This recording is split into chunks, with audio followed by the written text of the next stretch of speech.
हमारे राजस्थान के भौतिक प्रदेशों का क्या है, आधुनिक वर्गीकरण। ठीक है, जिसमें एक तो क्या है, मरुस्थल है, एक क्या है, अरावली है, एक है मैदानी क्षेत्र, और एक कौन सा है, पठारी प्रदेश। यहां पर एक साथ हम बहुत सारे क्वेश्चन चर्चा करते हैं, फिर इनको पढ़ेंगे तो वैसे भी डिटेल से पढ़ना है इनको तो, लेकिन एक बार ऐसा डायग्राम सा जहां पर आप एग्जाम से पहले इसको देख लें तो क्या पता आपका काम हो जाए। जैसे पहला क्वेश्चन है, राज्य के या सीधे लिख दूं ना, क्षेत्रफल, क्योंकि पढ़ना तो वैसे राजस्थान में है ना।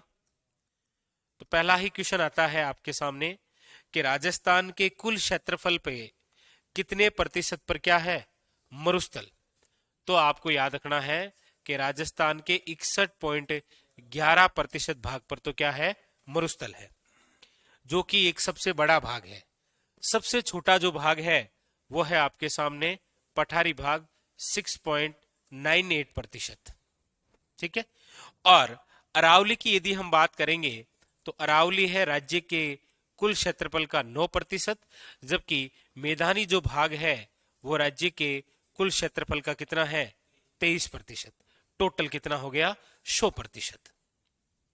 ठीक है, डायरेक्ट यहां से वन लाइनर क्वेश्चन आते हैं कि राजस्थान के कुल क्षेत्रफल का पठारी भाग कितना है, मैदानी कितना है, अरावली कितना है, और मरुस्थल कितना है। ठीक, दूसरी बात है इनमें से वो है आपके कि राजस्थान की जो कुल जनसंख्या है उस कुल जनसंख्या का कितने प्रतिशत मरुस्थल में निवास करती है। तो याद रखना है 40%। अरावली के अंदर कितनी निवास करती है, तो याद रखना है 10%। मैदान में कितनी निवास करती है, तो 39%। और पठारी भाग में कितनी निवास करती है, तो पीछे बची है 11%। ठीक है, राजस्थान की जो कुल जनसंख्या है उसका 40% भाग मरुस्थल में है, 10% अरावली में है, 39 मैदान में है, और 11 कहां पर है, पठारी प्रदेश में। तो क्षेत्रफल के आधार पर सबसे बड़ा जो क्षेत्र है वो कौन सा है, मरुस्थल। जनसंख्या के आधार पर भी सबसे बड़ा भाग कौन सा है, मरुस्थल। क्षेत्रफल के आधार पर सबसे छोटा भाग कौन सा है, पठारी। और जनसंख्या के आधार पर सबसे छोटा भाग कौन सा है, अरावली। ठीक है, ये क्षेत्रफल और ये क्या हो गई, जनसंख्या। अब बात करते हैं इनकी उत्पत्ति। उत्पत्ति की बात करते हैं तो देखिए, मरुस्थल जिसका अवशेष है वो भाग है कौन सा, 33 सागर। आगे हम पूरी डिटेल से चर्चा करेंगे कि आज से लगभग कितने वर्ष पूर्व, आज ये जो हम पश्चिमी मरुस्थलीय प्रदेश पढ़ रहे हैं ये नहीं था, तो 7,000 वर्ष पूर्व यहाँ मरुस्थल पर क्या था, एक सागर था। आज ये आप जो मारवाड़ पढ़ते हैं ना मरुस्थल, ये मरुस्थल तो अब है, पहले क्या था, यहाँ पर सागर था। इसीलिए किसका भाग है, 33 सागर। अरावली किसका भाग है, तो याद रखना है गोंडवाना लैंड का। अब ये गोंडवाना लैंड क्या होता है तो ये मैं नहीं बताऊंगा, क्योंकि इससे पिछली क्लास में मैंने आधे घंटे तक यही चर्चा की थी कि गोंडवाना लैंड क्या होता है, अंगारा लैंड क्या होता है, और इनके बीच में किसकी उत्पत्ति होती है, 33 सागर की। मैदानी भाग है, देखिए वैसे मैदानी जो क्षेत्र है, मैदान बनता है नदियों से। नदियां जब बहती है तो अपने साथ में मिट्टी के कण लेकर चलती है, और वो जहां जहां जमता है वही क्षेत्र कौन सा है, मैदानी। अब उसमें भी आप दो प्रकार से पढ़ते हैं, एक तो खादर क्षेत्र है और एक बांगर क्षेत्र है। जो नवीन जलोढ़ है उसे तो आप क्या बोलते हैं, और एक पुराना जलोढ़ है, यानी कि मिट्टियां तो मतलब नदियां तो हमेशा से चलती आ रही है, तो जो मिट्टी का जमाव होता है एक तो पुराना है और एक नया जमाव होता है। तो वैसे देखा जाए तो मैदानी क्षेत्र है नदियों से निर्मित, किससे है, नदियों से निर्मित। लेकिन याद रखना आप, कभी ऐसा नहीं आए तो फिर ये मैदान भी किसी का भाग है, 33 सागर का। पठारी जो प्रदेश है ये भी याद रखना किसका भाग है, गोंडवाना लैंड का, क्योंकि पठारी भाग के अंदर आगे हम पढ़ेंगे कि यहाँ पर विंध्याचल की जो पहाड़ियां हैं उसका विस्तार है, और विंध्याचल की पहाड़ियां एमपी में है, मालवा का पठार है ना?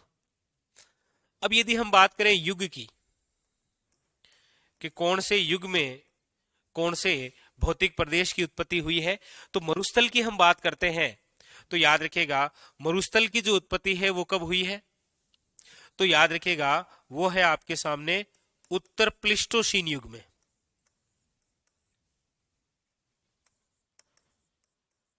उत्तर प्लिस्टोसीन युग, ये युग आपको पढ़ाने हैं पूरे, ठीक है। जैसे आप पढ़ते हैं ना, वर्तमान के संदर्भ में यदि मैं चर्चा करूं तो अभी हाल ही में निम्न में से राजस्थान का वह जिला जहां से शाकाहारी डायनासोर के अवशेष मिले हैं। डायनासोर है लेकिन कैसा है वो, शाकाहारी। कहां से मिले हैं, इसके लिए आपको क्या करना पड़ेगा, इसके लिए अखबार पढ़ना पड़ेगा आपको, अखबार जैसलमेर से।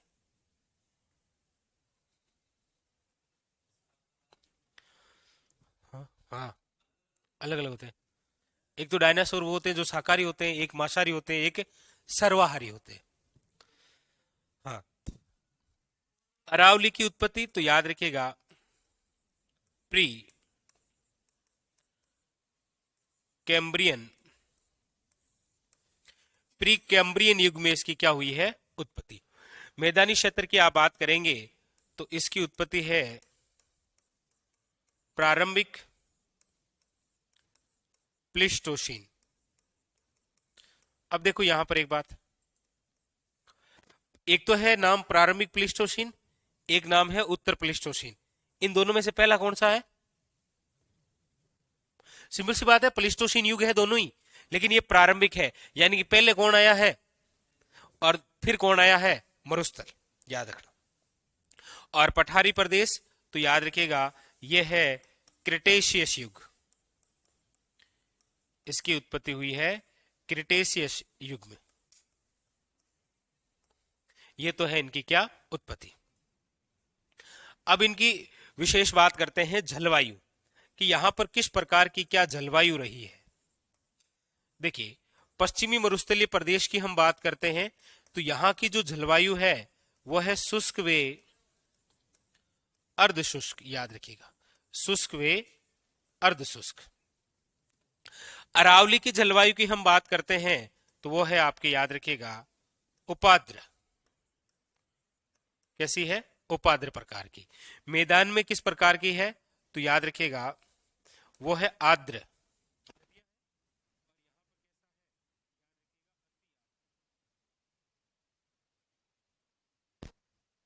यहां पर हम मिट्टियों की बात करें, किस प्रकार की प्रमुख रूप से मिट्टियां हैं, तो देखिए मरुस्थल में कौन सी मिट्टी है, तो आप कहेंगे सर रेतीली मिट्टी, क्योंकि रेतीली मिट्टी का ही दूसरा नाम क्या है, बलुई मिट्टी। एक ही बात है, रेतीली मिट्टी बोल दीजिए, बलुई मिट्टी बोल दीजिए, बालू मृदा बोल दीजिए, मरुस्थलीय मिट्टी बोल दीजिए, सर्वाधिक प्यासी मिट्टी बोल दीजिए। एक ही बात है, वो जब हम आगे मिट्टियां पढ़ेंगे तो इसके बारे में और चर्चा।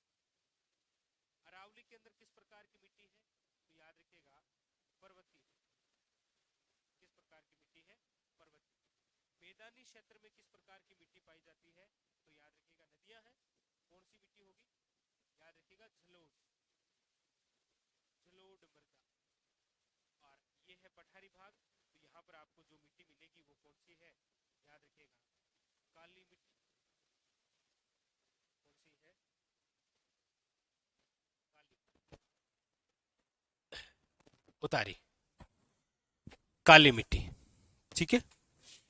ये आवाज आ रही है भाई, वो इस प्रॉब्लम हुई है क्या, इधर तो आपके सारे प्रश्न हैं, इधर मरुस्थल है, इधर अरावली है, इधर मैदान है और इधर पठारी भाग है। हम ये चर्चा कर रहे हैं कि क्षेत्रफल के आधार पर क्या क्या स्थिति है, जनसंख्या में क्या है, उत्पत्ति किन से हुई है, कौन से युग से संबंधित है, किस प्रकार की जलवायु है और किस प्रकार की मिट्टियां हैं। वो इस नहीं आ रही, आनी चाहिए भाई, ऐसा कैसे।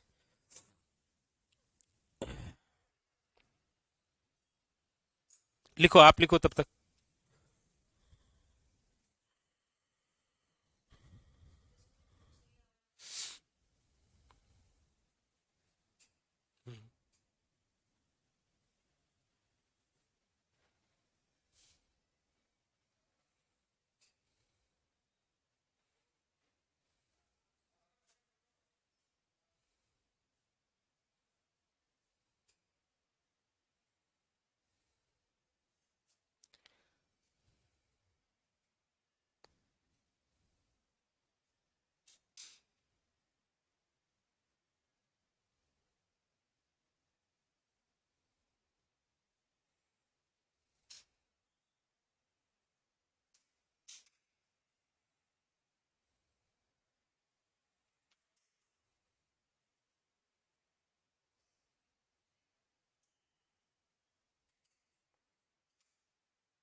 आ रही है भाई? अब तो आवाज ठीक है?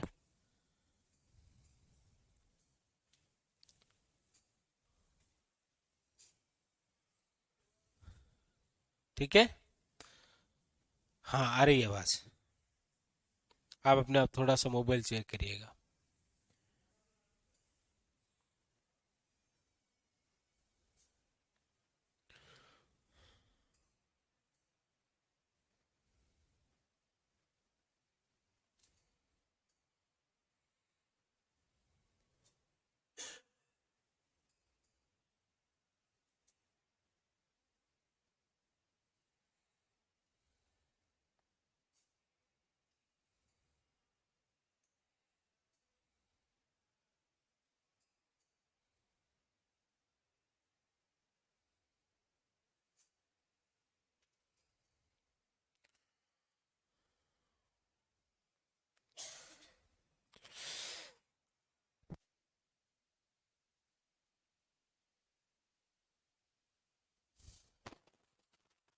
ठीक है? तो ये तो वो डायग्राम है जो आपको एक बार झलक में मिल जाता है कि आप जो राजस्थान का भौतिक प्रदेश पढ़ रहे हैं उनमें क्या क्या स्थिति है, कौन सा भाग कितने क्षेत्रफल पर है, कौन से भाग में कितनी जनसंख्या निवास करती है, कौन से भाग की उत्पत्ति कहाँ से हुई है, कौन से युग में हुई है, किस प्रकार की वहां पर जलवायु है और किस प्रकार की मिट्टियां हैं। बाकी इसको एक एक टॉपिक को हम पूरी डिटेल से पढ़ने वाले हैं। बात रही कि सर नवीनतम जिलों की, तो जिले भी मैं आपको खुद ही लिखाऊंगा, पहले कितने थे, अब उनमें से कितने भाग बने, वो सारा अभी मैं आपके सामने मैप से क्लियर करता हूँ। ठीक है?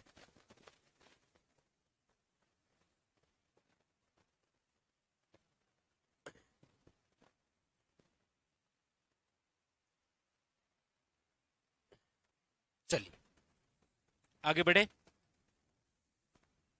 लिख लिया?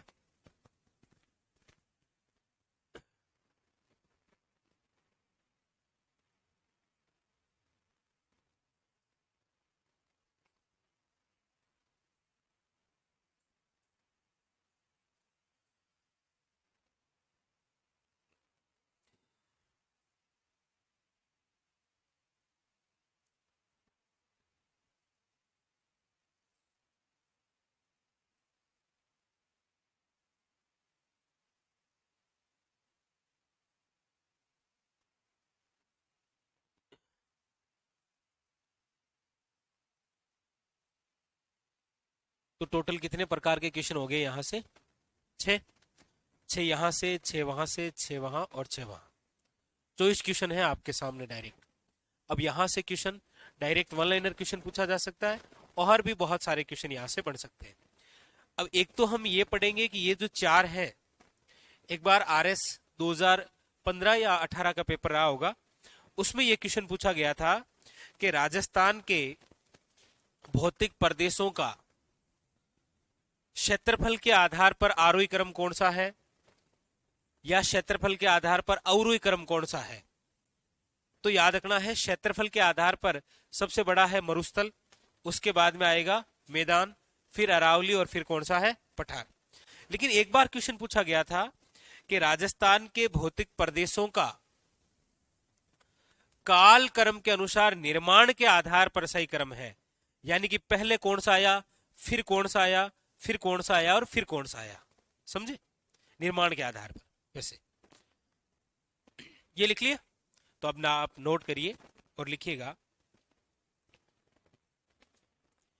एक तो क्वेश्चन आता है आपके सामने कि आप जो चार भौतिक प्रदेश पढ़ रहे हैं, इनमें सबसे प्राचीन भौतिक प्रदेश कौन सा है, सबसे प्राचीन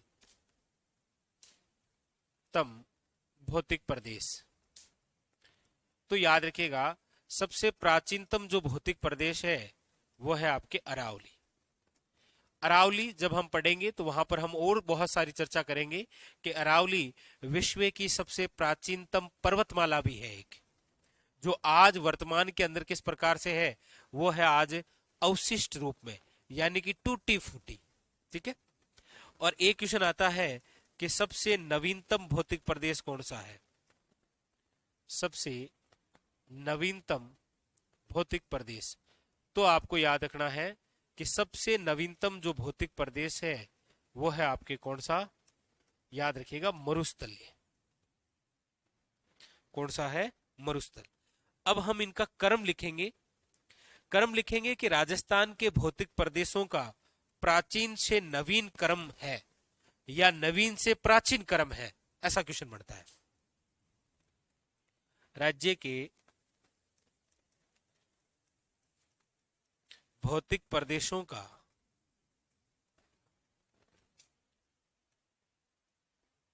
प्राचीन से नवीन, प्राचीन से नवीन कर्म है। प्राचीन से नवीन कर्म क्या क्या है, तो देखिए, सबसे पहले सबसे प्राचीन कौन सा है, अरावली।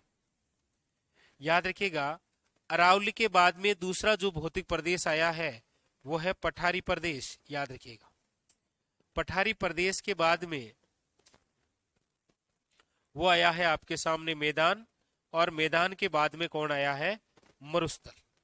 ये क्वेश्चन इस प्रकार से पूछा गया था कि प्राचीन से नवीन क्रम है। यदि नवीन से प्राचीन क्रम पूछ लेगा तो आपको पलट देना है, मरुस्थल, मैदान, पठारी और अरावली। उतारिए 3 फैक्ट। बारडोली चित्तौड़गढ़ में है या सलूम्बर में, बारडोली दो अलग है। एक तो बारडोली के शिव मंदिर आपको पूछे, नो डाउट चित्तौड़गढ़ में है, लेकिन जब महाराणा प्रताप की छतरी की बात आती है तो वो सलूम्बर में है। ठीक है, वो अलग अलग है।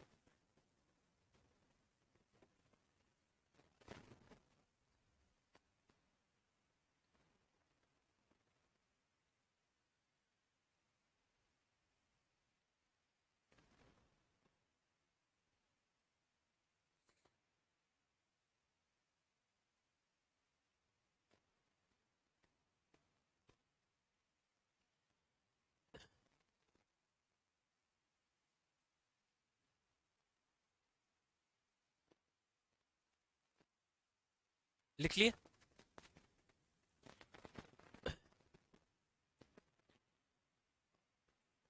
इनमें से आप सबसे पहले जिस टॉपिक के बारे में हम पढ़ने जा रहे हैं वो है आपके सामने पश्चिमी मरुस्थलीय प्रदेश।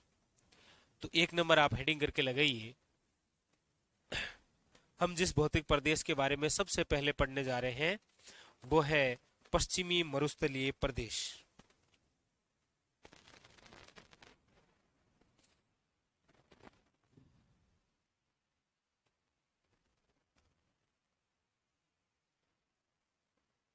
ठीक है,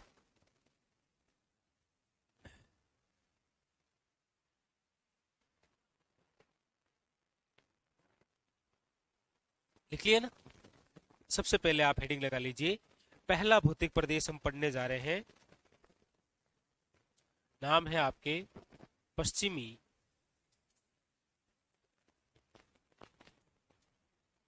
मरुस्थलीय प्रदेश।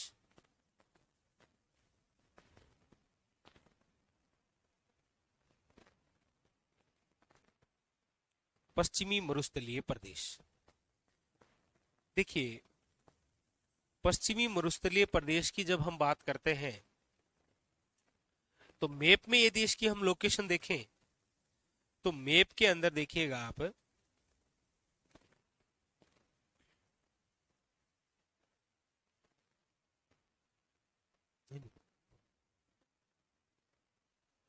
जो और भी चाहिए तो मैं कैसे निकालूं।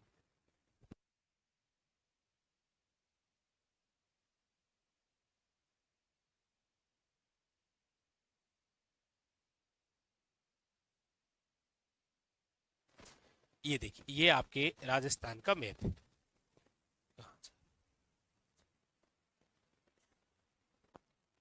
कोशिश करेंगे हमारे जो काम की बात है वो आपको दिखे। ठीक है, ये राजस्थान है। ठीक है, बिल्कुल बोर्ड पर ध्यान दीजिएगा। देखिए, पहले तो मैं चर्चा करूं यदि कि सर जब 33 जिले हुआ करते थे उस समय इस मरुस्थल में कौन कौन से जिले थे, तो उसमें नंबर 1 जैसलमेर। ये पूरा ही एक ही भाग था, पूरा एक ही भाग था। अब तो बालोतरा बना है। पहले मैं प्राचीन की बात कर रहा हूं। ठीक है, दूसरा कौन सा था? पूरा बाड़मेर। तीसरा कौन सा था? जोधपुर।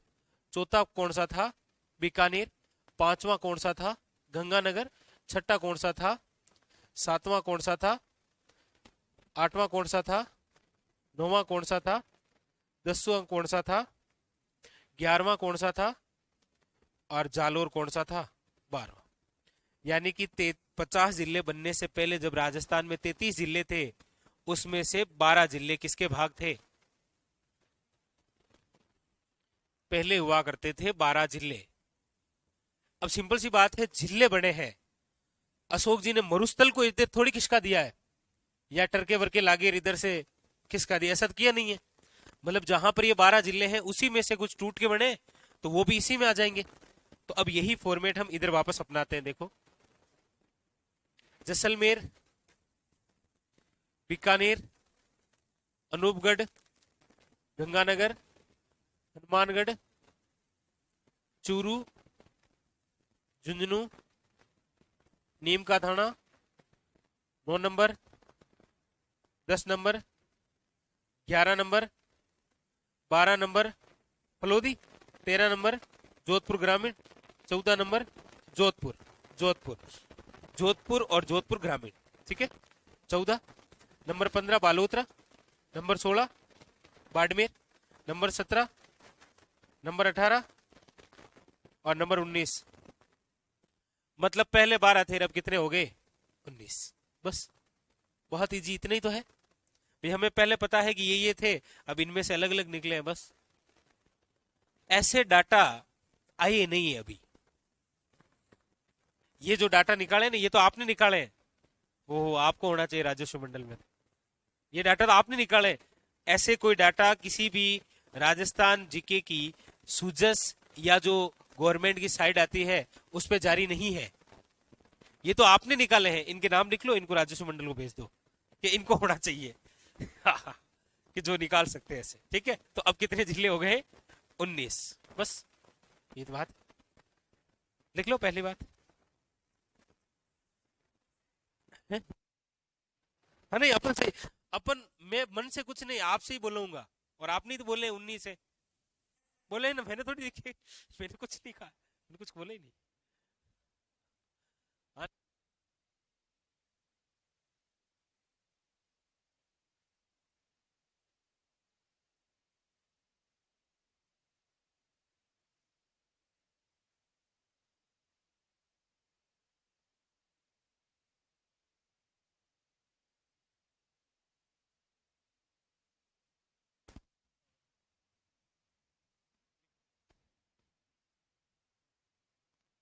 वर्तमान में,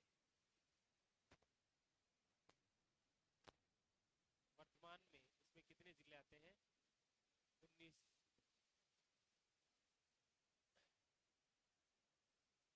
लेकिन नोट करके भी लिखना पड़ेगा ना।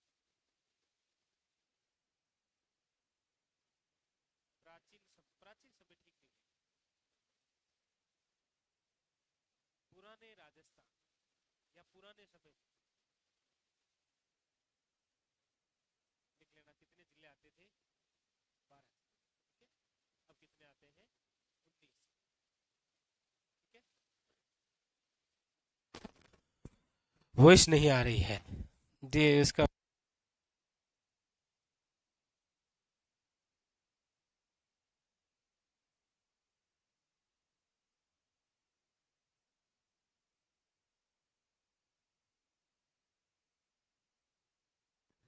तो क्या पता, कोई देख लेना। वर्तमान के अंदर कितने जिले हैं? याद रखिएगा 19। जबकि पुराने समय में कितने जिले थे?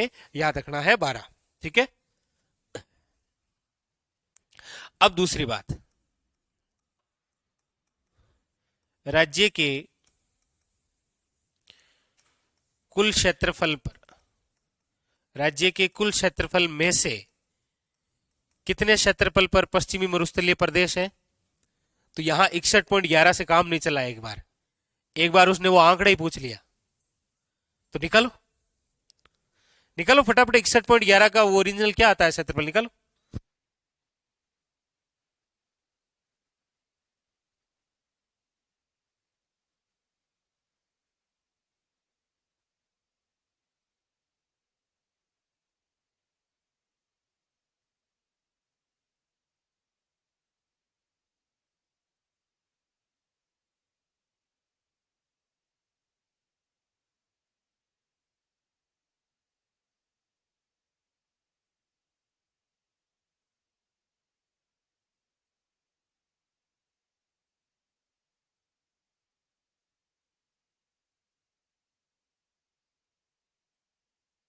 ठीक है। तो यहां पर क्या है, एक बार वो पॉइंट ना पूछकर डायरेक्ट वो आंकड़ा पूछा कि कितना क्षेत्रफल है, तो आप यहां से क्या करेंगे, सिंपल सी बात है, राजस्थान का जो क्षेत्रफल है 34/39, उसका 61.11% जब निकालेंगे तो आपके सामने आंकड़ा आएगा 209,144, यानी कि 2,09,144 वर्ग किलोमीटर। कुछ पॉइंटों में भी होगा। तो जब भी कोई ऑप्शन आए तो आपको ये ढूंढना है, ये ऑप्शन में नहीं आए तो याद रखना इसके लगभग कोई आंकड़ा मिलेगा। जैसे एक बार एग्जामिनर ने इसी की जगह क्या दे दिया था, 213 160 213 688 वर्ग किलोमीटर देकर दे दिया। ये आंकड़ा ना देकर इसके आसपास का कौन सा आंकड़ा मिला, ये, ठीक है, जो भी हो आप देखना, वर्ग किलोमीटर। तो लगभग इतना आइडिया जरूर रखना है कि राजस्थान जो है उसके 61.11% भाग पर क्या है, पश्चिमी मरुस्थलीय प्रदेश। आप इसको और क्या बोल सकते हैं, इसी आंकड़े को और क्या बोल सकते हैं, क्या मैं ऐसा बोल दूं कि राजस्थान के 2/3 भाग पर मरुस्थल है, ऐसा बोल दूं क्या, बोल दूं, या ठीक नहीं लग रहा है? क्योंकि सीईटी 10+2 में यह पूछा कि राजस्थान के कुल कितने तिहाई भाग पर मरुस्थल है, तो मैं इसको क्या लिख सकता हूं, 1/3 लिखूं, 2/3 लिखूं, कितने तिहाई लिखूं? हमारे सामने ये भी एक बड़ा लोचा है, हम केवल 61.11 पढ़ के चले जाते हैं। उसने सीईटी 10+2 में ये पूछा कि राजस्थान, वैसे 61.11 आपको आ रहा है तो कितने तिहाई है ये आपको आना चाहिए, कितने तिहाई हुए फिर, 100% के यदि 61.11 पर मरुस्थल है तो ये कितना तिहाई हुआ, 2/3।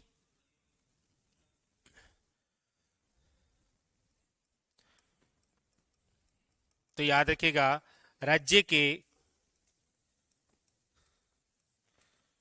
2/3 भाग पर क्या है, मरुस्थलीय क्षेत्र पाया जाता है। 2/3 भाग पर क्या है, मरुस्थलीय क्षेत्र, ऐसे क्वेश्चन पूछता है वो।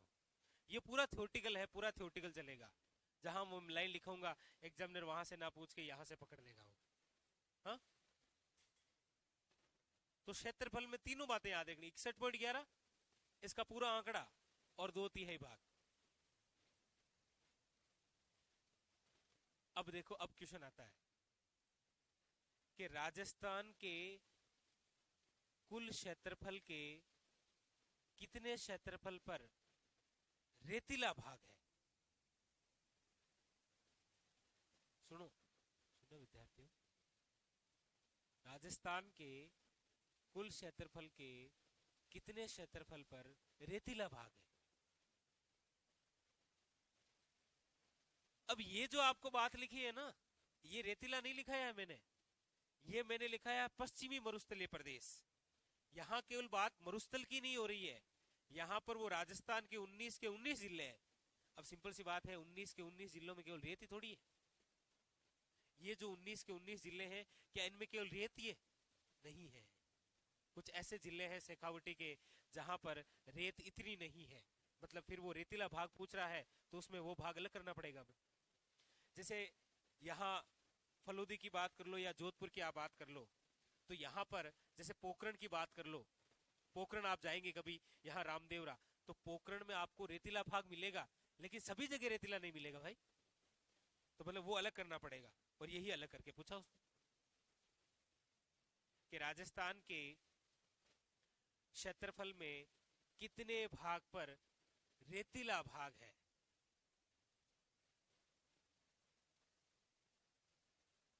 तो याद रखिएगा, राज्य के 1,75,000 वर्ग किलोमीटर पर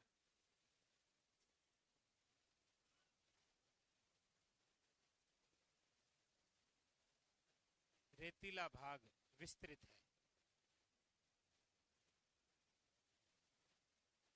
विस्तृत है। ठीक है, याद रखिएगा, ये इंपॉर्टेंट बात। अब देखो, अब ये जो हम मरुस्थल पढ़ रहे हैं ना, मरुस्थल, ये मरुस्थल, ये मरुस्थल,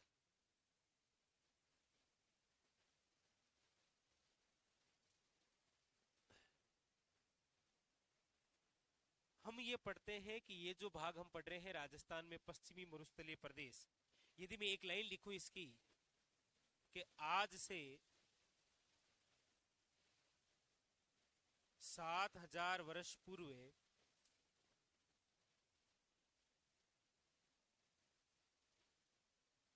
मरुस्थलीय भाग नहीं था, मतलब यहां पर फिर क्या था, यहां पर एक सागर था बहुत बड़ा। आज से 7,000 वर्ष पूर्व यहाँ पर क्या था, सागर था, पानी पानी था, और वो सागर कैसा होता है, खारा होता है। इसीलिए आप पढ़ते हैं कि राजस्थान में आज भी सर्वाधिक खारे पानी की झीलें यदि कहीं पर है तो वो मरुस्थल में है। हाँ, इसका मतलब पहले सागर था, फिर आगे चलकर क्या बना, वो मरुस्थल बना। इसीलिए आपको पूछता है कि राजस्थान का ये जो पश्चिमी मरुस्थलीय भाग है, ये किसका भाग है।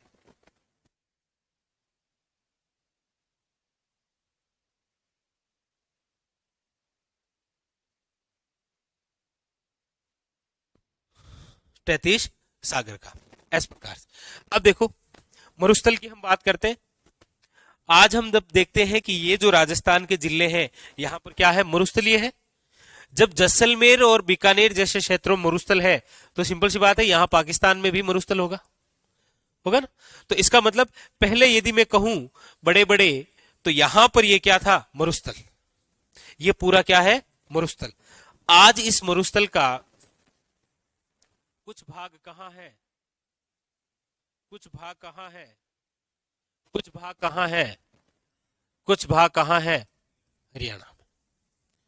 तो पंजाब, हरियाणा, राजस्थान और गुजरात, इन 4 राज्यों में क्या है, मरुस्थल। और इसके अलावा और कहां पर है, पाकिस्तान में। लेकिन यहां पर जो मैं चर्चा कर रहा हूं, वो संपूर्ण मरुस्थल को लेकर चर्चा कर रहा हूं, संपूर्ण मरुस्थल। आपको पूछा जाए कि संपूर्ण मरुस्थलीय भाग का कितना प्रतिशत भाग भारत में है, क्योंकि कुछ भाग पाकिस्तान में भी तो है, अभी हमने पढ़ा। तो याद रखना, वो जो पूर्णतः मरुस्थल है, इस मरुस्थल का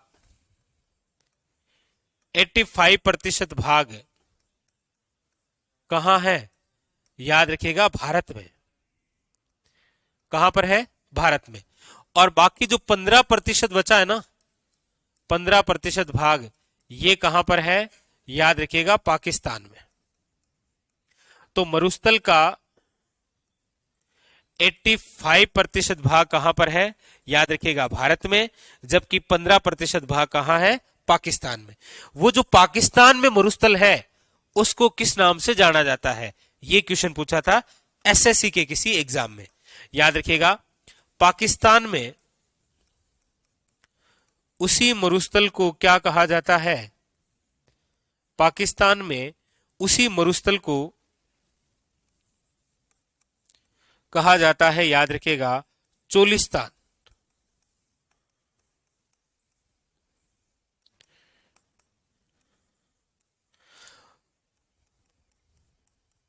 क्या कहा जाता है, चोलिस्तान।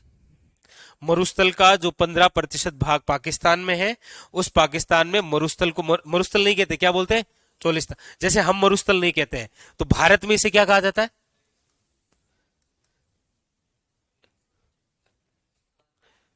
हाँ, भारत में मरुस्थल को क्या कहा जाता है, थार बोलते हैं हम, थार कहा जाता है, हम बोलते हैं थार का मरुस्थल, याद रखिएगा। और पाकिस्तान में से क्या बोलते हैं, चोलिस्तान। लेकिन भारत में ये जो 85% भाग पर मरुस्थल है, ये भारत में कहां कहां विस्तृत है, तो याद रखना, भारत में विस्तार किसका, मरुस्थल का। तो एक तो है राजस्थान में, एक है आपके कहां पर, गुजरात में, एक कहां पर है, पंजाब में, ए कहां पर है? हरियाणा में।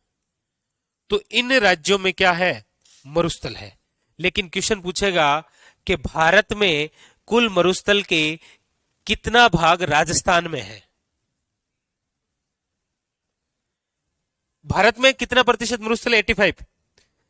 इसका राजस्थान में कितना है? ये क्वेश्चन पूछेगा वो, कि भारत में कुल मरुस्थल का कितना भाग राजस्थान में है। और फिर एक इसरो सैटेलाइट के माध्यम से पता करती रहती है हर बार। तो पूछा जाता है कि इसरो के अनुसार राजस्थान में कितने भाग पर मरुस्थल है? राजस्थान के कुल क्षेत्रफल का कितना भाग पश्चिमी मरुस्थलीय प्रदेश है? 61.11। लेकिन राजस्थान के कितने क्षेत्रफल पर रेतीला भाग है? 1,75,000। इसरो के अनुसार राजस्थान में कितना प्रतिशत मरुस्थल है? तो 67%। भारत के कुल मरुस्थल का कितना भाग राजस्थान में है? 62। लेकिन राजस्थान के कुल क्षेत्रफल पर कितना भाग पश्चिमी मरुस्थलीय प्रदेश है? 61.11। कभी ऊपर सैटेलाइट देख रही है? क्यों देख रही है भाई? इसरो देख रहा है कभी? तो वो अलग अलग सिचुएशन में अलग अलग क्वेश्चन बनता है। यहां पर आपके सामने क्वेश्चन बनता है ये, कि भारत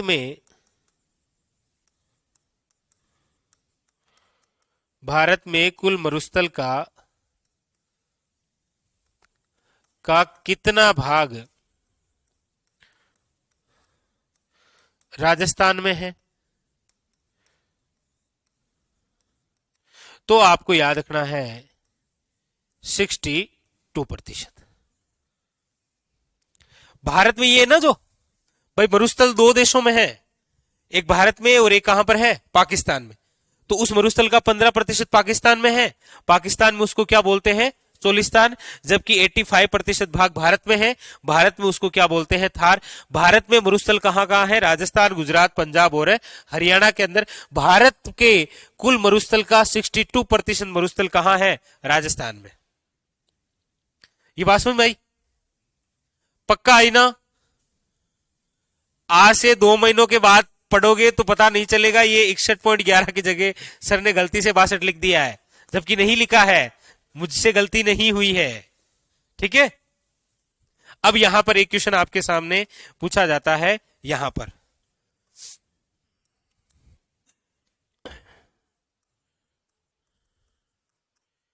इसरो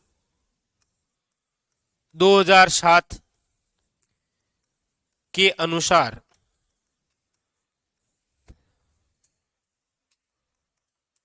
राजस्थान में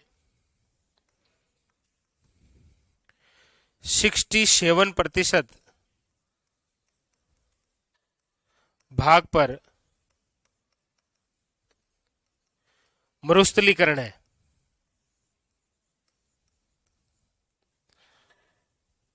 और ये इसरो पूरी रिपोर्ट दे रहा है। ऐसा थोड़ी है कि अरावली में कहीं मरुस्थल है भी नहीं। अरावली के अंदर भी तो कहीं पर रेतीला भाग होगा ना। इसरो ये पूरी सैटेलाइट के आधार पर रिपोर्ट दे रहा है कि राजस्थान का जो क्षेत्रफल है 34/39, उसके 67% भाग पर क्या है? मरुस्थलीकरण है। क्योंकि ये मरुस्थलीकरण अरावली में भी है, तो वो सबको शामिल कर रहा है। इसरो तो आप जानते होंगे, भारतीय अंतरिक्ष अनुसंधान संगठन, जिसकी स्थापना 15 अगस्त 1969 के अंदर किसने की थी? विक्रम साराभाई ने। उसका हेडक्वार्टर कहां है? बेंगलोर।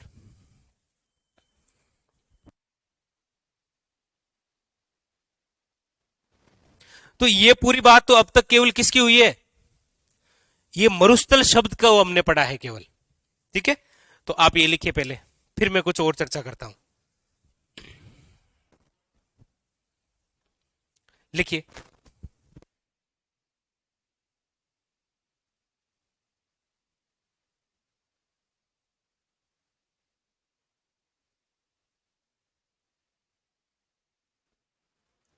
तीर्थराज, ये आपको टेक्निकल टीम बताएगी अभी। इसका मुझे थोड़ा कम आइडिया है, कौन सी क्लास का। टीम को पूरा आइडिया है।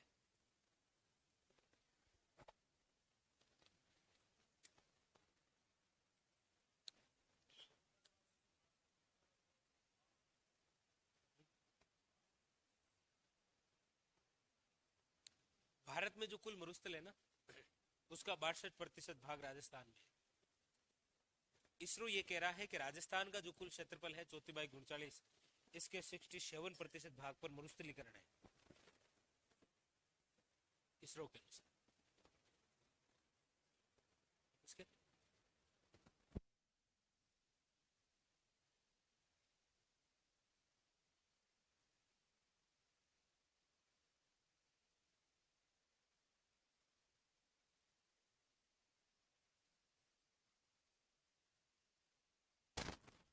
नरेंद्र सिंह, तो मैंने कब बोला कि कोर्स पूरा हो गया? अभी वो नहीं हुए हैं कला संस्कृति में, तो वो मैं पढ़ाऊंगा आपको, ठीक है।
ये लिख लिया।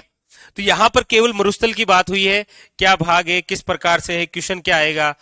देखो ऐसे वैसे ये 2/3 भाग ये लिखाते नहीं है, ये आपको स्वयं को समझना पड़ता है। मैं आपको लिखा रहा हूं केवल। ये सारे क्वेश्चन आ रखे हैं। अब ये उतारो आप, ताकि आपको पता चले कि आप जो मरुस्थल पढ़ रहे हैं ये कहाँ किस प्रकार से क्या है। मुकेश कुमार, पॉलिटिकल साइंस होगी आज?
सर बलूचिस्तान क्या है? बलूचिस्तान पाकिस्तान में है। बलूचिस्तान आप सिंधु घाटी सभ्यता में पढ़ते हैं ना।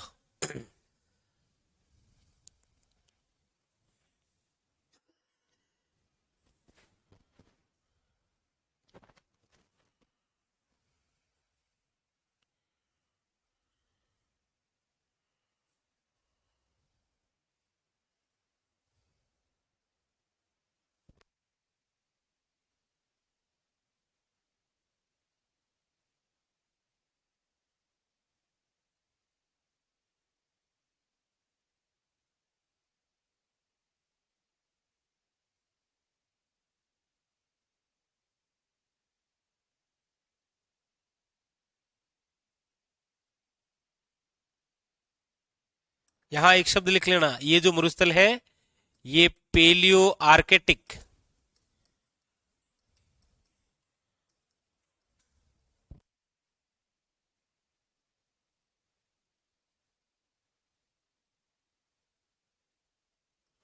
अफ्रीका महाद्वीप का भाग, ये मरुस्थल, लिख लीजिएगा।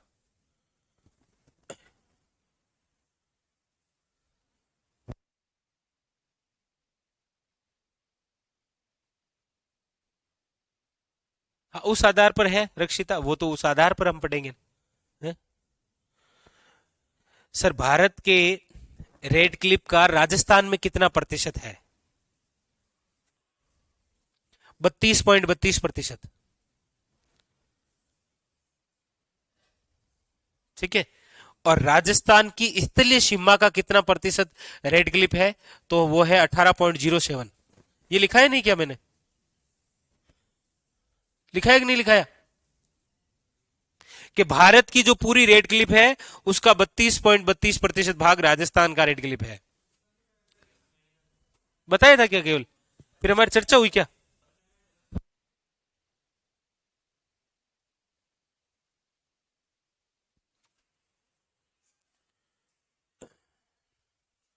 ये लिख लिया।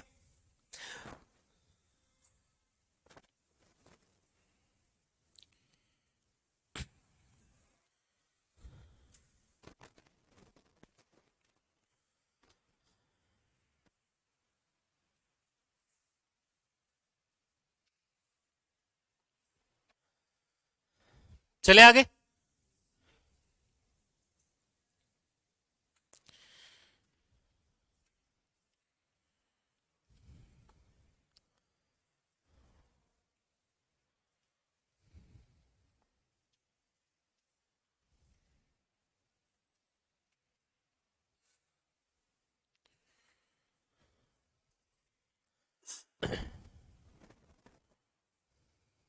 चलिए आगे चले। तो ये चर्चा केवल हम जो पहला टॉपिक पढ़ रहे हैं ना, यानी भौतिक प्रदेश का जो पहला बिंदु पश्चिमी मरुस्थलीय प्रदेश, इस मरुस्थल के बारे में चर्चा हुई है। ठीक है। अब हम ये पढ़ेंगे। चलो मैं अब आपको लेकर चली जाता हूं यहां। अब हम बाहर नहीं जाएंगे। अब केवल राजस्थान में क्या है पश्चिमी मरुस्थलीय प्रदेश, इसको हमें पढ़ना है। ठीक है। तो सबसे पहला क्वेश्चन आता है कि एक चीनी यात्री जिसका नाम था हैंगसांग, उसी हैंगसांग ने इसी पश्चिमी मरुस्थलीय प्रदेश को क्या नाम दिया था?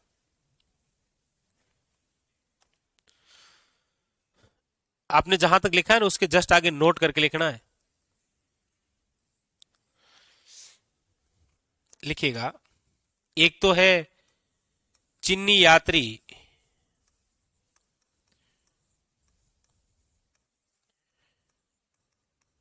हैंगसांग, पुस्तक तो कौन सी है? सी यू की। तो चीनी यात्री ने, याद रखिएगा, पश्चिमी मरुस्थलीय प्रदेश को,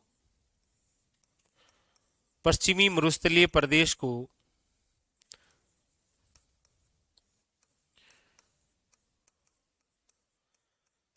नाम दिया था गुजरात प्रदेश। वो इसीलिए कहा क्योंकि चीनी यात्री जहां उतरा था राजस्थान के अंदर, वो स्थान है भीनमाल। भीनमाल आता है जालोर में, और उस समय भीनमाल के अंदर थे गुज्जर प्रतिहार। उस समय मंडोर में क्या थे? गुज्जर प्रतिहार। तो इसको ऐसा लगा कि पूरा पश्चिमी मरुस्थल में क्या है? गुज्जर प्रतिहार। इसीलिए उन्होंने पश्चिमी मरुस्थलीय प्रदेश को क्या नाम दिया था? गुर्जर प्रदेश। सीयू की, हैंगसांग की पुस्तक है। ठीक है। दूसरी बात, एक व्यक्ति हैं जिनका नाम है ईश्वरी प्रसाद शर्मा, और इनकी पुस्तक है द हिस्ट्री ऑफ करोना तुर्क। द हिस्ट्री ऑफ करोना तुर्क एक पुस्तक है इनकी। उसमें इन्होंने पश्चिमी मरुस्थलीय प्रदेश को क्या बताया है? रुक्ष प्रदेश। रुक्ष प्रदेश का तात्पर्य होता है सूखा क्षेत्र, इन्होंने कहा कि ये तो क्या है, पूरा रुक्ष प्रदेश है, शुष्क क्षेत्र है।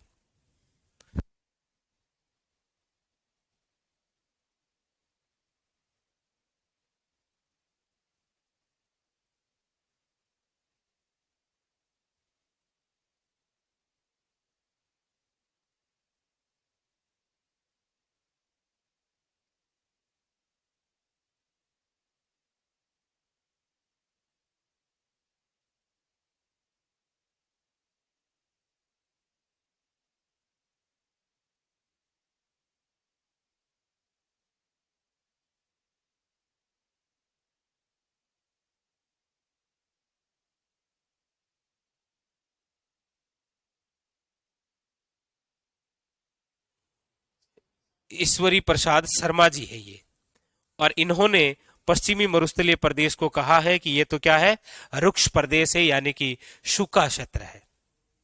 ठीक है, दोनों बातें समझ में आई। क्यों कहा ये भी कारण भी आपको बता दिया। ये कारण आपको याद रखना है, सारी बातें लिखी थोड़ी जाती है, कुछ बातें केवल बताने के लिए होती है, कुछ बातें लिखाने के लिए होती है। ज्यादातर लिखा देता हूं, कुछ कुछ बता देता हूं। ठीक, लिख लिया ना सभी ने?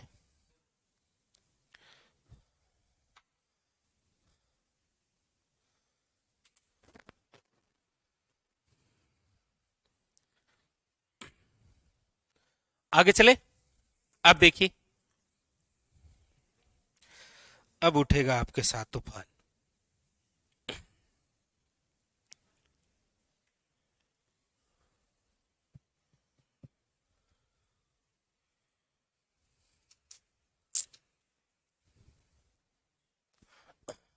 नहीं, वो शेवण घास पाई जाती है, स्थानीय नाम लिलोण है, वो तो हम आगे पढ़ेंगे ही पढ़ेंगे।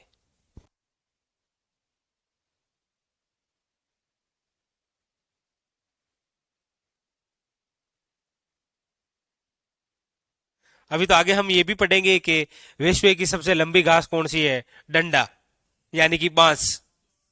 बांस विश्व की सबसे लंबी घास है।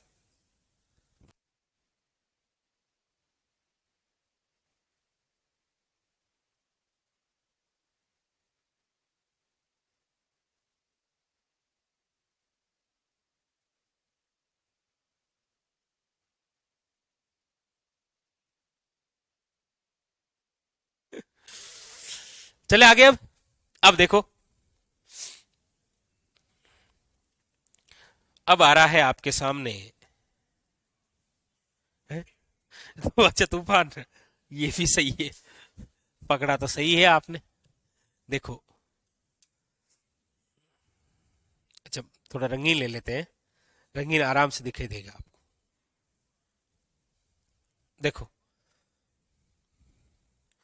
हमें केवल वो जो भाग पढ़ना है ना, उसी के बारे में चर्चा कर रहा हूं। देखिए, एक ड्रॉ कर देता हूं लाइन, जिसके माध्यम से आपको ये बार बार पता चलता रहेगा कि हम कौन कौन सा किधर वाला भाग पढ़ रहे हैं। हम पढ़ रहे हैं इधर वाला भाग,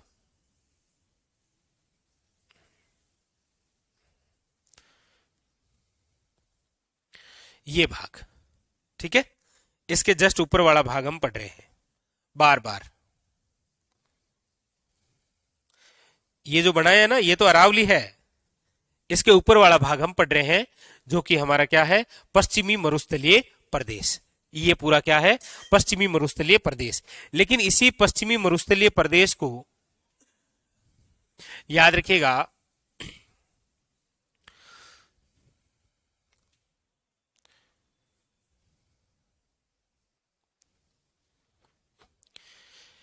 यहां पर है आपके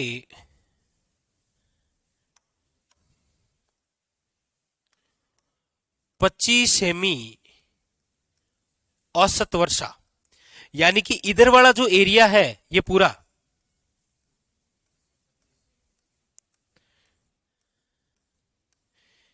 इस पूरे एरिया में 25 सेमी से कम वर्षा होती है। जबकि इधर वाला जो पूरा एरिया है ये,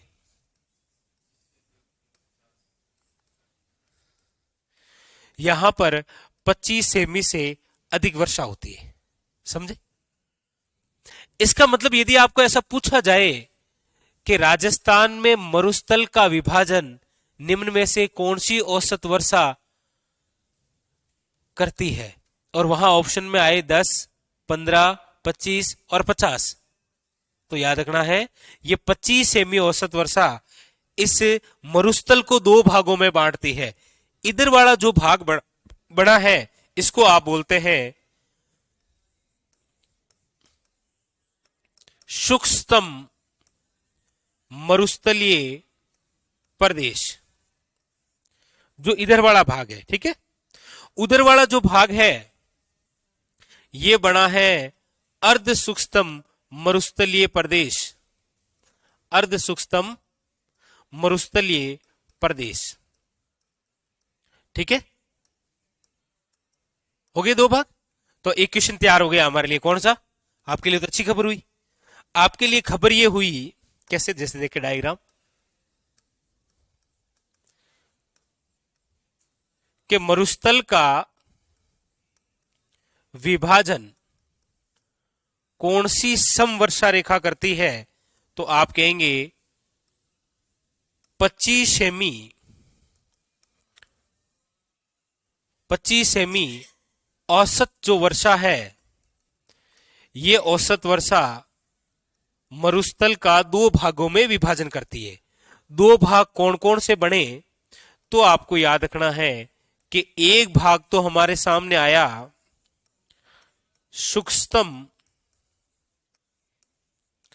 मरुस्थलीय प्रदेश, और दूसरा जो भाग आया हमारे सामने वो है आपके सामने अर्ध शुष्कतम मरुस्थलीय प्रदेश, अर्ध शुष्कतम मरुस्थलीय प्रदेश। अब यहां से देखिए और कौन से क्वेश्चन बनते हैं। मैं यहां पर ऐसे लिख सकता हूं कि ये जो शुष्कतम मरुस्थलीय प्रदेश है इसके अंदर जो औसत वर्षा है, इसके अंदर जो औसत वर्षा है वो कितनी है? तो आप कहेंगे औसत वर्षा है वो है 25 सेमी से कम, 25 सेमी से क्या है? कम। जबकि यदि मैं इधर की बात करूं तो यहां पर जो औसत वर्षा है वो है, याद रखिएगा, 25 सेमी से अधिक। और यदि मैं इसको अधिक मानूं तो कितना अधिक मान लूं? मैं इसको मान लेता हूं 25 सेमी से लेकर लगभग 40 सेमी कर देते हैं। क्यों कर देते हैं तो मैं अभी आगे आपको बताऊंगा, ठीक है। ये आंकड़ा रहा है। तो मरुस्थल का एक बार फिर विभाजन हो गया। अब देखिए क्वेश्चन बनता है आपके सामने कि निम्न में से कौन सा जिला शुष्कतम मरुस्थलीय प्रदेश का भाग नहीं है? कौन सा जिला शुष्कतम मरुस्थलीय प्रदेश का भाग नहीं है? और ऑप्शन आए आपके सामने, पहला जैसलमेर, दूसरा आए फलोदी, तीसरा आए बीकानेर और चौथा आए आपके सामने नागौर। तो आपको याद रखना है नागौर शुष्कतम में नहीं आता है, अर्ध शुष्कतम में आता है। तो यानी कि शुष्कतम मरुस्थलीय प्रदेश के अंदर एक आ गया जैसलमेर, दूसरा आ गया बाड़मेर, तीसरा आ गया फलोदी, चौथा आ गया बीकानेर और पांचवा आ गया अनूपगढ़। यानी कि नहीं, ये जो 5 जिले हैं ये आपके किसके भाग हो गए? शुष्कतम मरुस्थलीय प्रदेश के। लेकिन क्वेश्चन पूछेगा आपको कि राजस्थान का ऐसा कौन सा जिला है जो पूर्णतः शुष्कतम मरुस्थलीय जिला है? तो वो है जैसलमेर। क्योंकि बाकी आप देखेंगे आधे इधर है, ये पूरे ही उधर है। तो ये क्वेश्चन पूछने का तरीका है उसका, और तरीका उसका कैसा भी हो सकता है। अब देखिए यहां पर भी एक बड़ा आपके साथ जबरदस्त खेला हुआ। यहां पर खेला ये हुआ,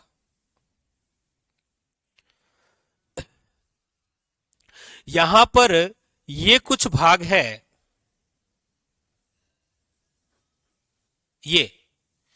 ये कुछ ऐसा भाग है जो कि आपके क्या कहलाता है? ये भाग वो है जो कहलाता है बालू का मुक्त प्रदेश, और इसके चारों ओर का क्या है, बालू का युक्त प्रदेश, यानी कि मुक्त कम है, युक्त ज्यादा है, यही हुआ। मुक्त कम है, युक्त क्या है, ज्यादा। मतलब ये जो भाग है सूक्ष्म मरुस्थलीय प्रदेश, ये फिर दो भागों में बंट गया। एक तो कहलाया बालू का मुक्त प्रदेश, एक कहलाया बालू का युक्त प्रदेश। ये बालू का मतलब मिट्टी है, रेत है। इसका मतलब इधर वाला ये पूरा एरिया रेतीला नहीं है, इधर कुछ ऐसे भी भाग है जहां पर रेत नहीं है। कौन सा भाग है जहां पर रेत नहीं है, तो अभी हम पढ़ेंगे। तो यहां से हमारे सामने क्या क्या फैक्ट बने, देखो। एक तो बना कि मरुस्थल का विभाजन हो गया, सबको समझ में आया, किस प्रकार से हो रहा है पता चल गया। अब ये जो सूक्ष्म मरुस्थलीय प्रदेश है ना, ये स्वयं इसका विभाजन हो गया। और इसका जो विभाजन है वो किस आधार पर हुआ है, वो विभाजन हुआ है बालू का स्तूप के आधार पर। बालू का स्तूप के आधार पर। अब ये बालू का स्तूप क्या होते हैं, बालू का मतलब रेत है, स्तूप का मतलब कोई ना कोई आकार है। रेत का कोई ना कोई आकार होगा, या तो सीधा रेतीला भाग है, या कहीं पर इस प्रकार से क्या है, धोरे बने हुए हैं, जैसे सम के धोरे प्रसिद्ध है, आगे हम लिखेंगे जैसलमेर जिले के। हाँ, तो इस आधार पर यह फिर कितने भागों में बंट गया है, दो भागों में। एक भाग तो कहलाता है बालू का स्तूप मुक्त प्रदेश, और एक भाग कहलाता है बालू का स्तूप युक्त प्रदेश। बालू का स्तूप युक्त प्रदेश। अब यहां से आपको क्वेश्चन पूछा जाता है कि राजस्थान के सूक्ष्म मरुस्थलीय प्रदेश के कितने प्रतिशत भाग पर राजस्थान में बालू का स्तूप मुक्त है और कितने प्रतिशत भाग पर बालू का स्तूप युक्त है। तो आपको याद रखना है कि 41.50% भाग पर तो क्या है, बालू का स्तूप मुक्त प्रदेश, जबकि कितने बचे बाकी,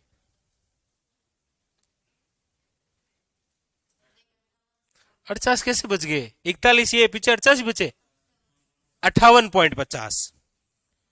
और 58.50% पर क्या है, बालू का स्तूप युक्त प्रदेश।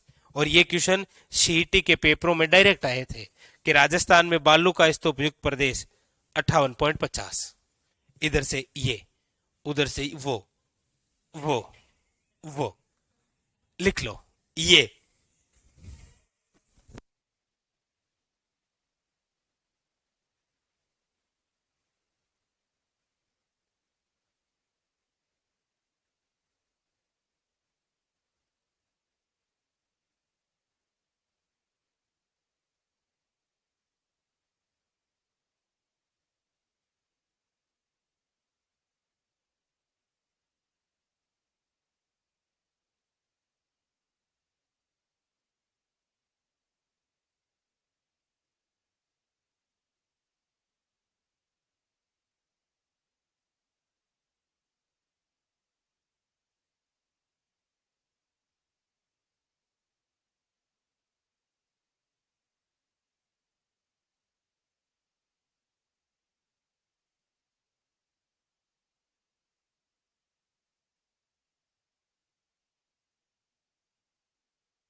बिल्कुल करंट में ही पढ़ूंगा आपको।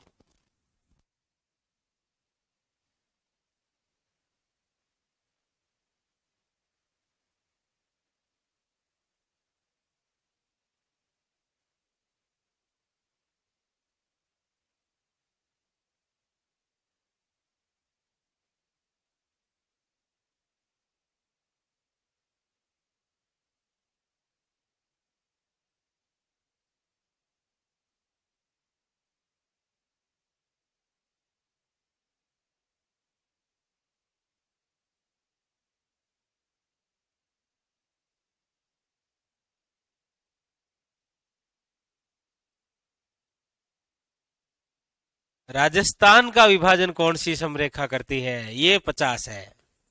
ये भी लिखूंगा मैं आगे। जब ये पढ़ेंगे ना कि राजस्थान को विभाजन करने वाला भौतिक प्रदेश पूछे तो अरावली है, समवर्षा रेखा पूछे तो 50 है। ठीक है, वो आगे।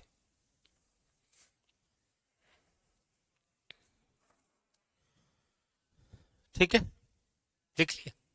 चलो आगे।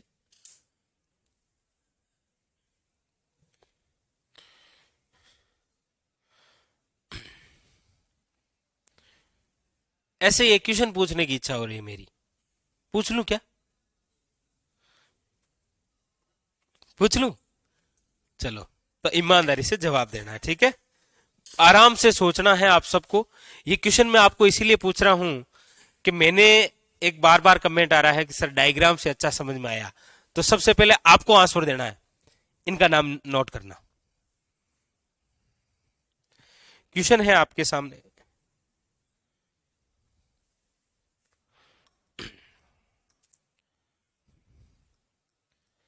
निम्न में से कितनी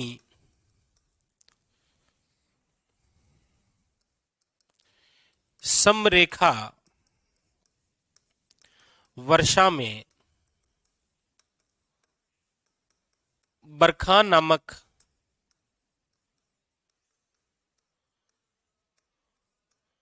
बालू का स्तूप बनते हैं?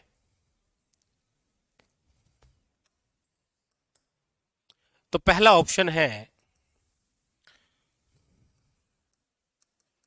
दम 10 सम वर्षा, 10 समरेखा वर्षा से कम में। दूसरा ऑप्शन है 20 समरेखा वर्षा से कम में। सी ऑप्शन है 20 से लेकर 35 समरेखा वर्षा में। और डी ऑप्शन है आपके सामने 15 से कम समरेखा वर्षा में। यस, इसका आंसर क्या है?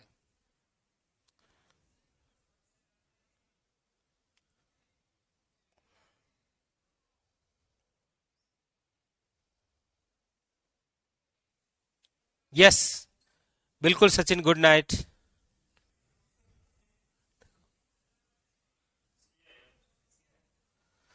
इसका मतलब क्या है? इसका मतलब देखो, आपके सामने एक शब्द लिखा हुआ है, बरखान नामक बालू का स्तूप।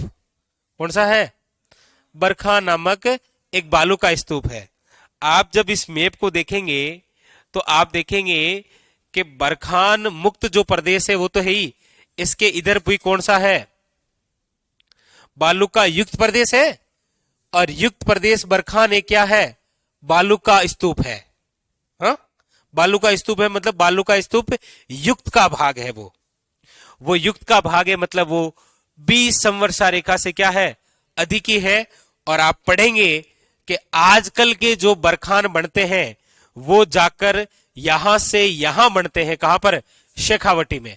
और ये जो एरिया है ये कौन सी संवर्षा रेखा में आता है? 20 से लेकर 40 के मध्य। मतलब बरखान जो बनता है वो कहां से लेकर कहां तक बनता है? कुछ भाग इधर वाला भी आ गया और कुछ भाग वो भी आ गया। इसका जो राइट आंसर है वो आपके सामने कौन सा हो गया, 20 से लेकर 25। और ये क्वेश्चन कोई मन से नहीं पूछा है मैंने, ये क्वेश्चन एग्जामिनर ने पूछ रखा है, तब मैंने आपसे ये पूछ लिया। ये क्वेश्चन हो जाएगा, ऐसी बात नहीं, अभी मैंने आपको पढ़ाया नहीं है कि बरखान शेखावटी में है, और शेखावटी के अंदर बारिश जो होती है वो 25 सेमी से क्या होती है, ज्यादा होती है। मतलब बरखान भी कहां पर बनेंगे, जहां ज्यादा होगी। यहां ऑप्शन में यही सटीक बैठता है कि 20 से लेकर 35। ठीक है, तो ऐसे क्वेश्चन ये ज्योग्राफी है भाई, जैसी दिखती है वैसी पूछती नहीं है, ये उसके पर्दे के पीछे पूछती है।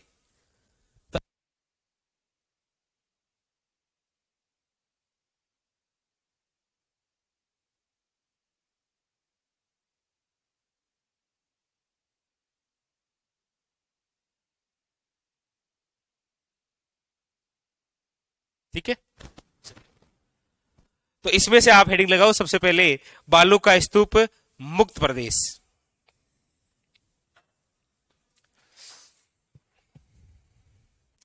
हम पढ़ रहे हैं भौतिक प्रदेश, जिसमें पहला पढ़ रहे हैं कौन सा, पश्चिमी मरुस्थलीय प्रदेश। पश्चिमी मरुस्थलीय प्रदेश में पहला भाग पढ़ रहे हैं सूक्ष्म मरुस्थलीय प्रदेश, उसमें पहला भाग पढ़ रहे हैं कौन सा, बालू का स्तूप मुक्त प्रदेश। हेडिंग डालिए, बालू का स्तूप मुक्त प्रदेश। और बालू का स्तूप जो मुक्त प्रदेश है, इसमें अब देखो आप एक एक बिंदु को पढ़ते हैं बड़े शानदार ढंग से। देखो,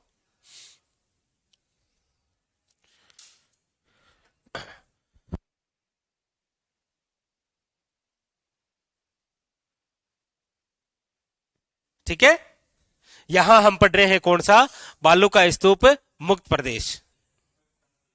अब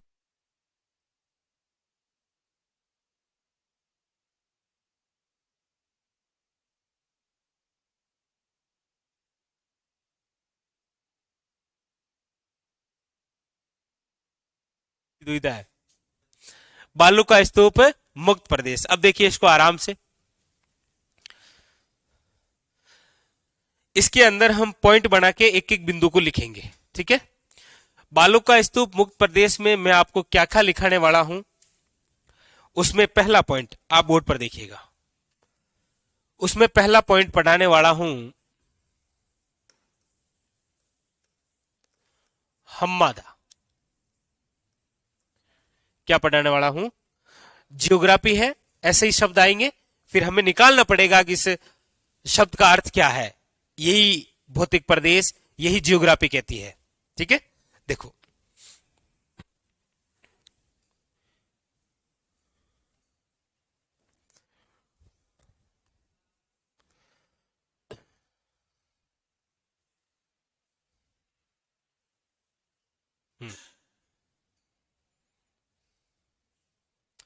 कुछ कुछ कर लेंगे जी, चिंता मत करो, हमारे पास में बहुत सारे औजार रखे हुए हैं, निकाल लेंगे, कोई ना कोई तो काम आएगा आएगा। देखो हमादा ये क्या होता है, तो एक झलक हम देख लें मैप की। ये, ये जैसलमेर, इधर फलोदी है, ठीक है मामला, कुल मिला के मामला क्या है, ठीक है। चलो ठीक है, तो आ जाओ वापस, हमादा क्या है इसको समझिए।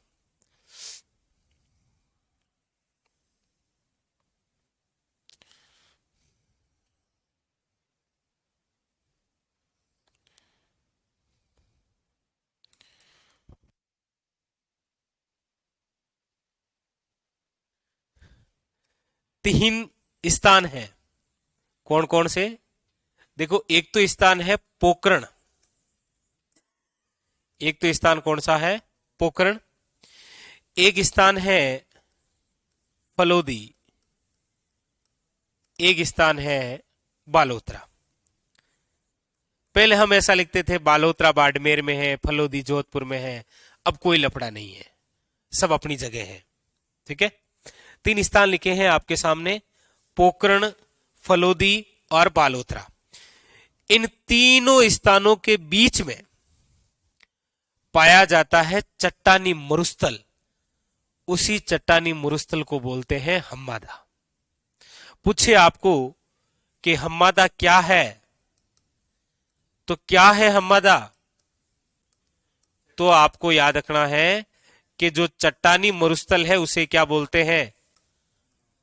यहां चट्टानी मरुस्थल नाम ना आकर और क्या नाम आ सकता है? और क्या आ सकता है? पथरीला मरुस्थल। वो ऐसे पूछ लेगा, शाबाश। वो ऐसे पूछ लेगा कि राजस्थान में पथरीला मरुस्थल कहां पर है। तो आपको ध्यान रखना है कि ये जो चट्टानी मरुस्थल है इसी का दूसरा नाम क्या है? पथरीला मरुस्थल। ठीक है, याद रखना। तो ये क्या है?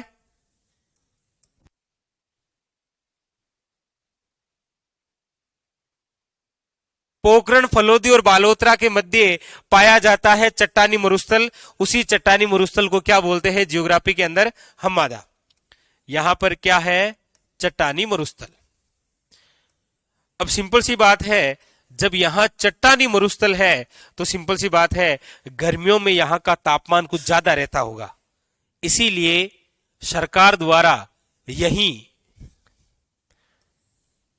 यहीं पर स्थापित किया गया है सेज। क्या स्थापित किया गया है? सेज। लेकिन ये सेज वो सेज नहीं है,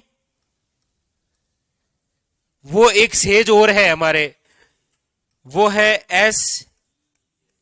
ये सेज, ये तो है स्पेशल इकोनॉमी जोन, विशेष आर्थिक क्षेत्र, जिसके हमारे राजस्थान में वर्तमान में 4 केंद्र हैं। सीतापुरा के अंदर है James and jewellery first, Sitapura के अंदर है जेम्स एंड ज्वेलरी सेकंड, एक है महेंद्रा सेक्टर जो कि अजमेर रोड, और एक है आपके बीकानेर में। तो वो सेज है स्पेशल इकोनॉमी जोन, विशेष आर्थिक क्षेत्र वाले, जो कि हम पढ़ेंगे आगे। ये सेज कौन सा है? ये है सोलर एनर्जी एंटरप्राइजेज जोन। ये कौन सा है? ये है आपके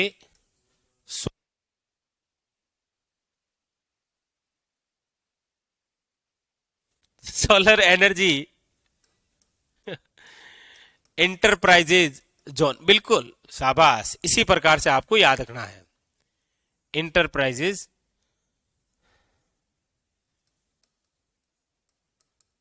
जोन। ये स्थापित किया गया है सेज। अब आपको क्वेश्चन पूछेगा निम्न में से वह जिला जो सेज में शामिल नहीं है, तो ऑप्शन देगा बीकानेर, क्योंकि बीकानेर इसमें शामिल नहीं है। वो ऑप्शन देगा जैसलमेर, फलोदी, बालोतरा और बीकानेर। याद रखना है कि बीकानेर नहीं आता है किसमें? सेज में। लेकिन बीकानेर में वो सेज है, कौन सा? स्पेशल इकोनॉमी जोन है ना, उसका तो बीकानेर में है, इसका नहीं है। याद रखना, ठीक है। अब यदि आप इसको मैप में देखेंगे तो मेरे हिसाब से सिचुएशन ठीक ही लग रही है, ऐसी कोई दिक्कत वाली बात है नहीं, क्योंकि ये जो विस्तार है ये इस प्रकार से विस्तार है इसका। ये है आपके, ये है वो हम्मादा चट्टानी मरुस्थल, जो कि जैसलमेर, बालोतरा और कहां पर है? फलोदी में। ठीक है, ये रहा। इसीलिए आप पढ़ते भी हैं, इसीलिए आप पढ़ते भी हैं कि राज्य का सबसे पहला वे सबसे बड़ा सोलर पार्क कहां पर स्थापित है? वो फलोदी जिले के भड़ला गांव में है ना, भड़ला गांव में। इसीलिए आप पढ़ते भी हैं कि राज्य का दूसरा सबसे बड़ा सोलर पार्क कहां पर है? तो याद रखना है वो है नोख में। नोख कहां है? जैसलमेर। पोखरण आपको वैसे भी पता है कहां पर है?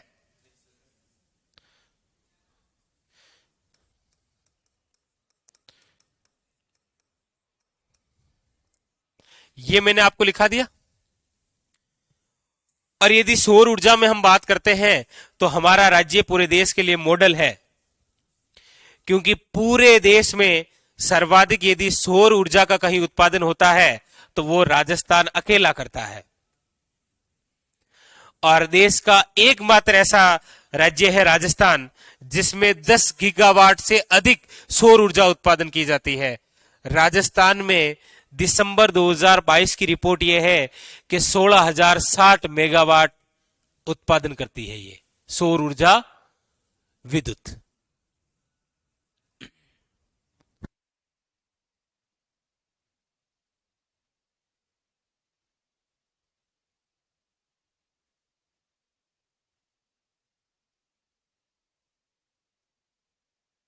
सही तो है।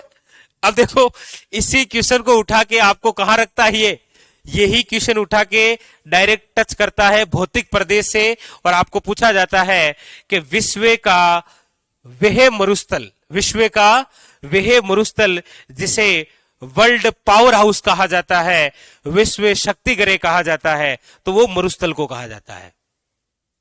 क्योंकि राजस्थान में जो मरुस्थल है ये सर्वाधिक सौर ऊर्जा की संभावना वाला मरुस्थल है, इसीलिए मरुस्थल को क्या बोलते हैं, वर्ल्ड पावर हाउस, बोले तो विश्व शक्ति गृह। हमारे मरुस्थल को क्या बोलते हैं, विश्व शक्ति गृह।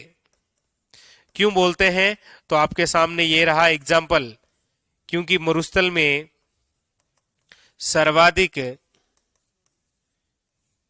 सर्वाधिक सौर ऊर्जा का उत्पादन होता है, उत्पादन। इसीलिए मरुस्थल को क्या कहा जाता है, विश्व शक्ति गृह, वर्ल्ड पावर हाउस। बताओ ये पूरी बात समझ में आई, आई पूरी।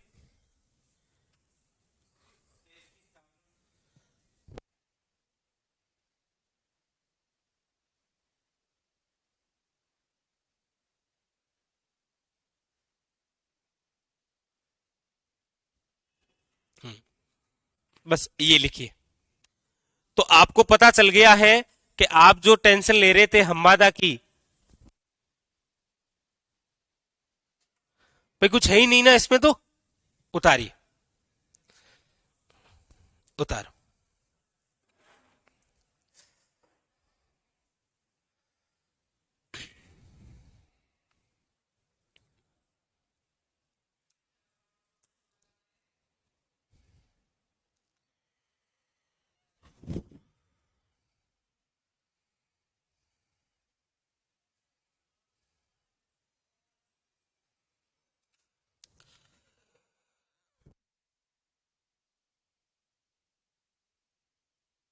अब वो हम टॉपिक पढ़ेंगे ना राजस्थान में ऊर्जा संसाधन, तो उस समय मैं आपको सौर ऊर्जा लिखाऊंगा, पवन ऊर्जा लिखाऊंगा, सब लिखाऊंगा। ये लिखाऊंगा कि भड़ला गांव में जो भड़ला सोलर पार्क है ये 4 फेज में संचालित है आज। ठीक है।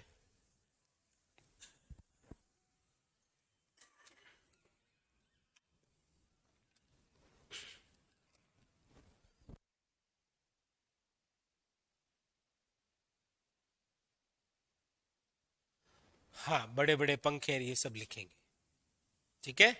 इसीलिए तो हम पढ़ते हैं जैसलमेर को पंखों का नगर कहा जाता है।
ये लिख लिया। तो ये हो गया है हम्मादा। हम्मादा क्या है? तो एक चट्टानी मरुस्थल है। कहां कहां है? तो पोखरण, फलोदी और बालोतरा। राज्य का पहला और सबसे बड़ा सोलर पार्क भड़ला में, दूसरा सबसे बड़ा नोक में। इसीलिए मरुस्थल को क्या बोला गया है? वर्ल्ड पावर हाउस, बोले तो विश्व शक्ति ग्रह। एक एक बात, ठीक है। चले आगे, नेक्स्ट, अगली बिलास। अब देखिए, यहां एक पार्क बना हुआ है। कौन सा? तो देखिए, वैसे तो वो नाम से है आकल वुड फॉसिल्स पार्क। आकल वुड फॉसिल्स पार्क। अब देखिए, आकल क्या है इसमें? तो याद रखिएगा, आकल है गांव, और ये आकल गांव कहां है? तो याद रखना है जैसलमेर में, क्योंकि इसी आकल गांव में क्या बना हुआ है? राजस्थान का सबसे बड़ा अभयारण्य, जिसका नाम है राष्ट्रीय मरु उद्यान अभयारण्य। हाँ, वुड का मतलब क्या होता है? याद रखिएगा, लकड़ी। यहां से हमें, फॉसिल्स का मतलब क्या होता है? जीवाश्म। मतलब आकल गांव जो जैसलमेर में है, यहां से हमें क्या मिले हैं? लकड़ी के जीवाश्म। पार्क का मतलब है उद्यान, ठीक है। इसीलिए इसी का ही नाम है नेशनल जीवाश्म पार्क। हिंदी में बोले तो राष्ट्रीय फॉसिल्स पार्क। जैसे भी पूछे, जैसा उसका मूड है। और यहां से जो लकड़ी के जीवाश्म मिले हैं हमें, याद रखिएगा, ये 8 करोड़ वर्ष पूर्व लकड़ी के पूर्व लकड़ी के जीवाश्म मिले हैं। यानी कि ये क्या दर्शा रहा है? ये भी दर्शा रहा है कि आज जो मरुस्थल पड़ रहे हैं, जहां पर पहले कभी सागर था, उससे पहले कभी क्या था? याद रखिएगा, 7,000 वर्ष पूर्व यहां तैतीस सागर था। उससे पहले भी यहां पर क्या थे? सारे पेड़ पौधे थे। आप जब विज्ञान पढ़ते हैं तो पढ़ते हैं ना कि आज से लाखों करोड़ों वर्ष पूर्व धरती उथल पुथल होने के कारण पेड़ पौधे नीचे दब गए थे। ऐसे पढ़ते हैं, इसीलिए इसे जीवाश्म विज्ञान कहा जाता है। ऐसे कुछ पढ़ते हैं? तो ये वही बात है। और यहां पर ये जो 8 करोड़ वर्ष पूर्व लकड़ी के जीवाश्म मिले हैं, ये कौन से युग के हैं? तो याद रखिएगा, ये है जुरेसिक युग के। कौन से हैं? जुरेसिक युग के। और याद रखिएगा, नोट करके, वर्तमान के अंदर याद रखिएगा कि जुरेसिक युग के डायनासोर, जुरेसिक युग के डायनासोर के अवशेष,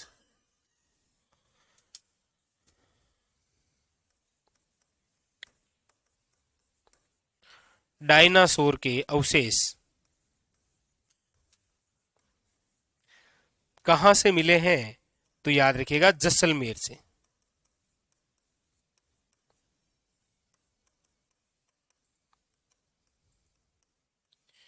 ठीक है, उतारी। अच्छा, इसके अलावा आप लिख लेना कि एक, नोट करके, एक पार्क ये चल ही रहा है, तो एक लगे हाथ यहां पर लिखना है जैसलमेर में एक और कौन सा है? Cactus garden. पूछा जाता है वन लाइनर, कैक्टस गार्डन। एक याद रखिएगा, बीएसएफ, बॉर्डर सिक्योरिटी फोर्स का थीम पार्क स्थापित हो रहा है। ये दोनों आपके करंट के क्वेश्चन हो गए, ठीक है। और ये दोनों ही कहां पर है? जैसलमेर में। तो जीवाश्म पार्क हो गया, बीएसएफ थीम पार्क हो गया, और कैक्टस गार्डन हो गया। ये सब के सब कहां है?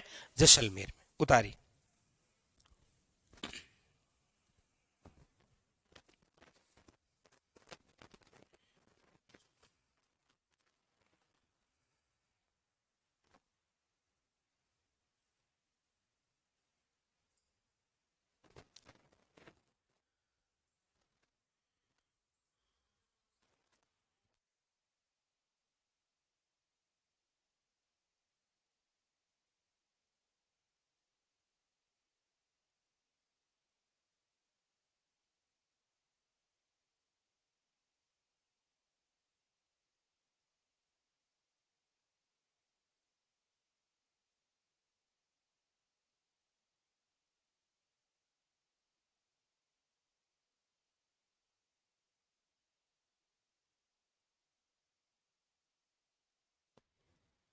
हाँ,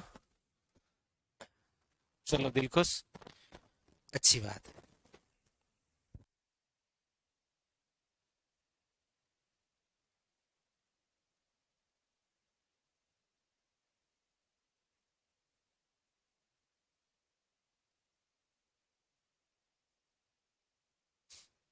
चलिए,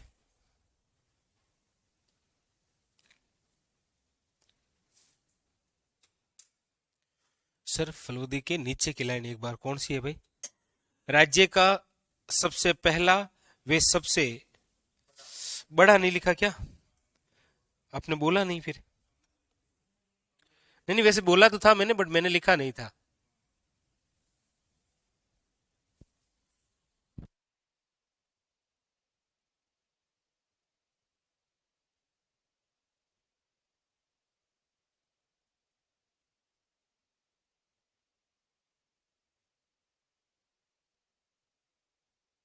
बात है सर, ठीक है। राज्य का सबसे पहला वे सबसे बड़ा सोलर पार्क है, ठीक है। यहाँ दूसरा सबसे बड़ा क्या है? Solar park. ठीक है, ओके, थैंक यू।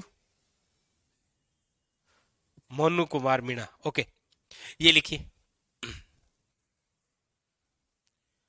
हाँ पूछिए, एक एक क्वेश्चन क्यों, पूछिए आप। अब सरोज, ये तो आपको टेक्निकल टीम अभी तुरंत प्रभाव से जवाब देगी।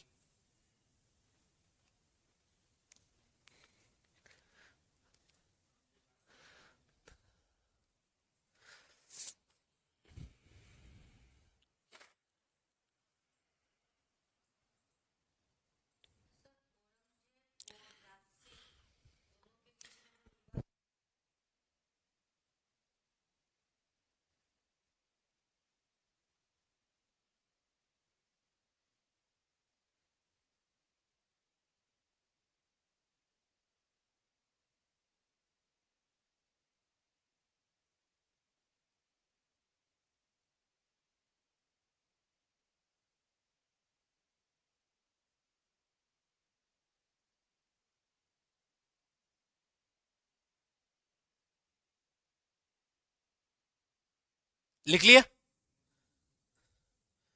चलो अब हम चलते हैं झील में, स्नान कर लेते हैं। काफी देर हो गई है ना आपको?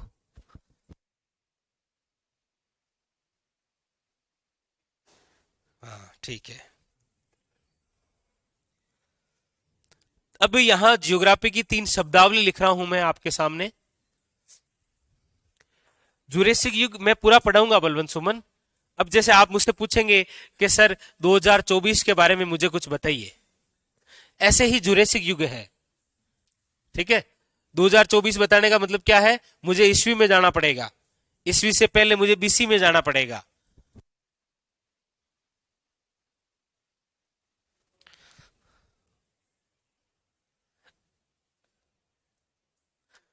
चलो मैं आगे। अब देखो आगे, 3 शब्दावली है आपके सामने बहुत जबरदस्त वाली। मज... देखो 3 शब्द हैं। एक तो है पलाया,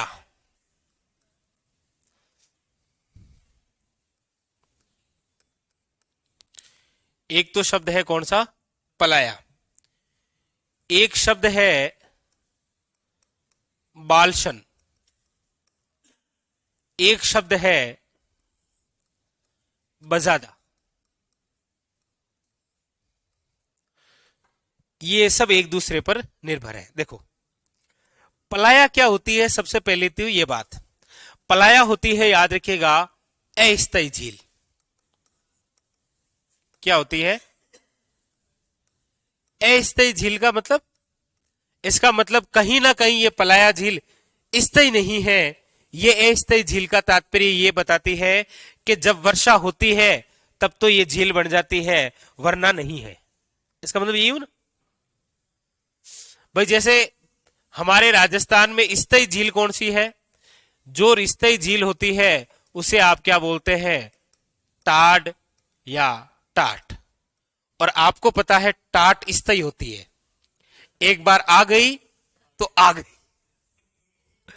टाट स्थायी होती है, पलाया क्या होती है? अस्थायी। क्या करें, उजड़ गया बाग जो था। ये बाग पहले बहुत घना था भाई।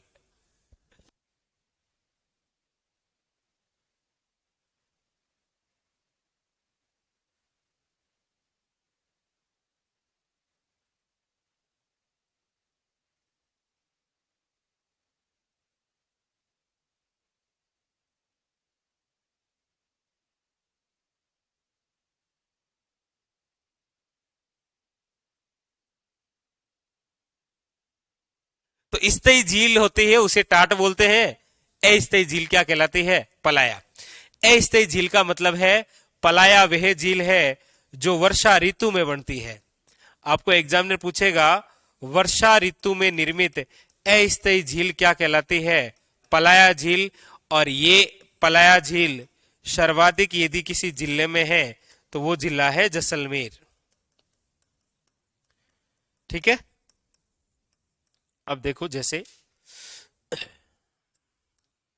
ये इस प्रकार से, ये इस प्रकार से क्या है, जैसलमेर में धोरे हैं सपोज देन मानिए। ठीक है। बारिश हुई, बारिश हुई, वर्षा हुई और यहां पर क्या जमा हो गया? पानी। जब तक यहां पानी है तब तक तो ये कौन सी झील है? पलाया।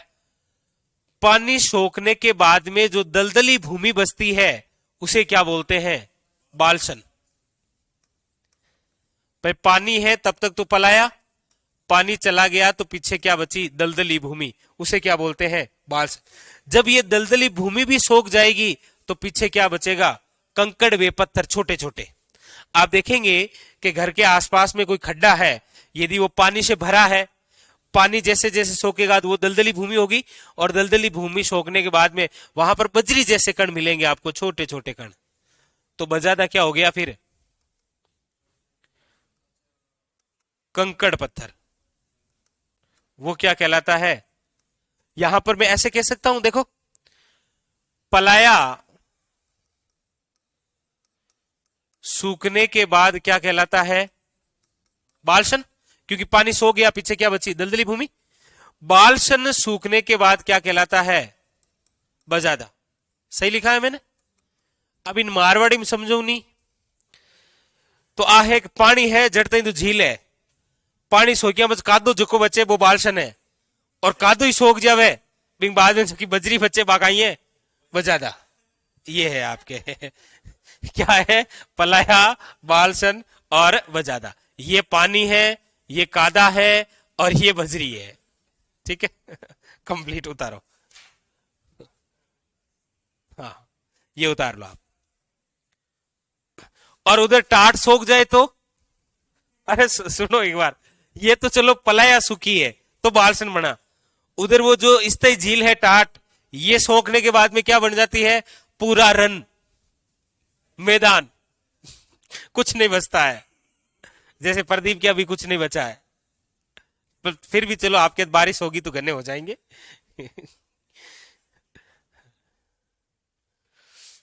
इधर भी लिख लेना, टाट सूखने के बाद क्या बनता है? रन। हमारे राजस्थान में है ना, दो तीन रन है। एक तो देखो बाप रन है, कहां पर? बाप रन, फलोदी है ना, बाप बोल्डर्स युग, नाम सुना है कभी? बाप बोल्डर्स युग, क्या उसे सही? यहां पर एक रन में आप पढ़ती हैं पनिहारा रन, और पनिहारा रन कहां पर है? शेखावटी में। ये भी लिख लेना आप नोट करके थोड़ा सा। ठीक है, लिखो।